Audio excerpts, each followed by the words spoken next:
ICT বিষয়ে 1 মার্কের জন্য অনেক সময় আসে যে পিয়ার টু পিয়ার নেটওয়ার্ক কি। তো পিয়ার টু পিয়ার নেটওয়ার্ক হচ্ছে যে নেটওয়ার্ক ব্যবস্থায় কোনো সার্ভার থাকে না। এইভাবে লিখতে পারি।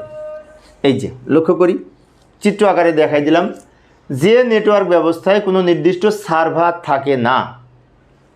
নেটওয়ার্কের প্রত্যেক ইউজার তাদের তথ্য পাশাপাশি শেয়ার করে থাকে। যেমন এইটার সাথে এইটা, এইটার সাথে এইটা, এইটার সাথে এইটা, এই যে রাউন্ড আকারে রিং টোপোলজির মাধ্যমে এই নেটওয়ার্কটা তৈরি হয়েছে। তো এই ধরনের নেটওয়ার্ককে বলা হয় পিয়ার টু পিয়ার নেটওয়ার্ক, যেখানে কোনো সার্ভার নাই। সার্ভার মানে কি, মাঝখানে এক সার্ভার থাকবে অথবা যে কোনো জায়গায় একটা সার্ভার থাকবে, তার সাথে সবাই কানেক্ট থাকবে, বাট এখানে কোনো কেন্দ্রীয় ডিভাইস নাই, সার্ভার নাই। সেজন্য বলা হচ্ছে যে নেটওয়ার্কে কোনো নির্দিষ্ট সার্ভার থাকে না, পারস্পরিক পাশাপাশি একটার সাথে আর একটা যুক্ত থাকার মাধ্যমে নেটওয়ার্ক শেয়ার করে, তাকে পিয়ার টু পিয়ার নেটওয়ার্ক বলে। তো 1 মার্কসের জন্য এটুকু লিখলেই হবে।